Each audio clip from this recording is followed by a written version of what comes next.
Ladies and gentlemen, welcome back to this end of the day update, and the S&P 500 is getting absolutely destroyed yet again, breaking under all of its key support levels, now under that key support level of 380, and we are talking for the SPY, the SPY, S&P 500 ETF. Now, for AMC stock, AMC is down 7 to 8%, depending on when you are watching this video. Currently down about 7.5%, trading at $4.90 per share. The 52-week low we did just set today at $4.78 per share, so we have retraced a little bit from this low, and it looks like we might be forming a triple bottom just based off of the low we seen on October 13th, the low we seen on November 8th or November 9th, and the low that we are seeing today. If we can get a bounce from this, it could be very good. And historically speaking, if you bought AMC at the 52-week low, you were always rewarded, so I don't think that is going to change right here and right now, but the road to get there might be a little bit rocky. And obviously I'm not a personal advisor, I'm not a financial advisor, so do your own due diligence, come to your own conclusions here, but I think this is pretty much common sense, especially if you've been following and or trading AMC stock, guys. Now let's get into some of the key details that you need to know on the day. This is going to be a short, sweet, straight to the point kind of video, hopefully less than 10 minutes to give you guys the information you need and nothing less, no BS involved in this video. Now, for the option activity for the day, 18 orders totaling $648.66 thousand, positive order value of 47%, so closer to that 50% level, so it's not super bearish, not super bullish for today. It's kind of 50-50. There's some calls, there's some puts, nothing too crazy skewed to one direction or the other. Now if we look at the live short interest of free float, that is continuing to go up here today, going up about 0.38%, now trading at 19.04% short interest of free float. 98.13 million shares that are currently sold short, up about 369,000 shares here today, and there is a lack of shares available to actually be traded, right?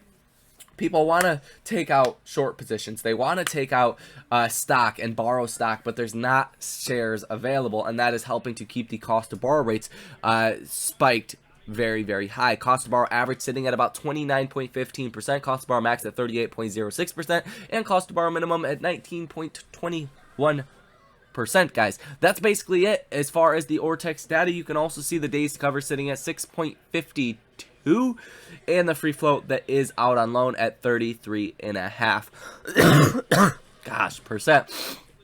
I don't know who else is sick out there, but this sucks. Let me tell you, I feel like everyone's sick right now, but this sucks. And we did report to you guys in the other video that came out at 2 p.m. today, the AMC Theater says it raised $162 million from APE shares using cash to pay down debt and fund acquisitions.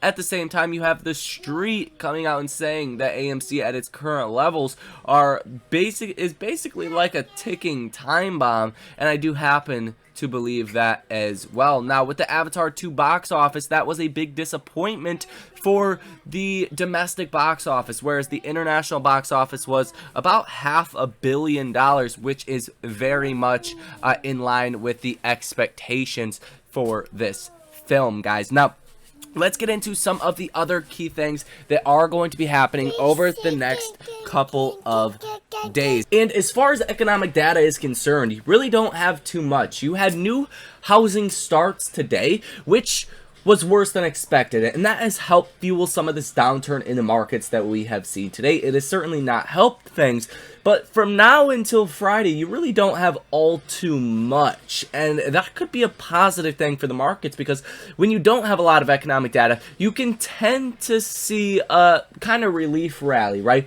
Once you get economic data, that's where you get risk of things not going so good and the market's actually falling. So on Friday, that's when you're going to get the data overload.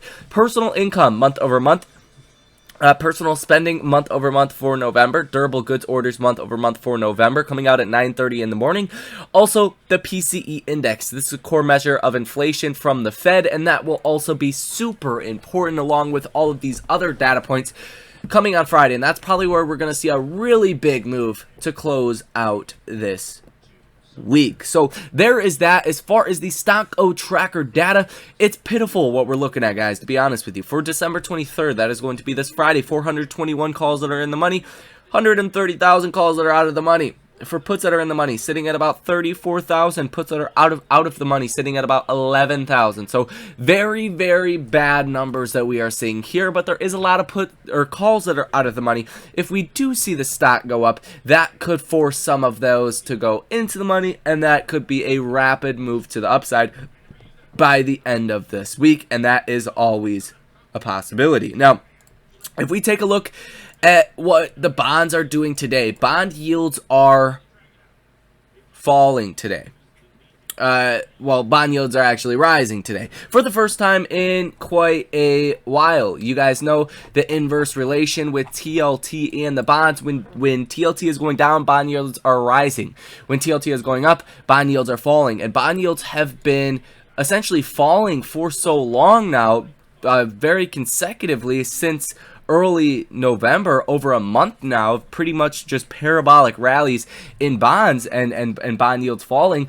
Even though inflation is so high and the Fed says they're going to keep raising rates, this is a recession fear kind of move. And today, the bonds actually going down should be a positive thing for the markets. But again, it is not. Now, if we do take a look at the dollar as well, that is tracked using UUP, and the dollar is down about 0.94% here today. That should also be a positive thing. When the dollar rallies, that is negative fundamentally for domestic businesses that do business overseas. When the dollar falls, that is fundamentally positive and will help out company earnings. So you're seeing some things that are happening today that are very interesting, that should be having a bullish effect on the markets, which are having a bearish effect on the markets. This is not a good sign whatsoever, ladies and gentlemen. So there is all of that information. As far as AMC, like I said, I don't know how long this downturn will last. I don't know how low we are going to go, but I do think the risk to reward proposition on AMC looks a lot better now than it has in a very long time, guys. So that is going to be it. Hit that like button, subscribe to the channel, source your comments, questions, or concerns down below in the comment section. Thank you for watching, and I will see you in the next one.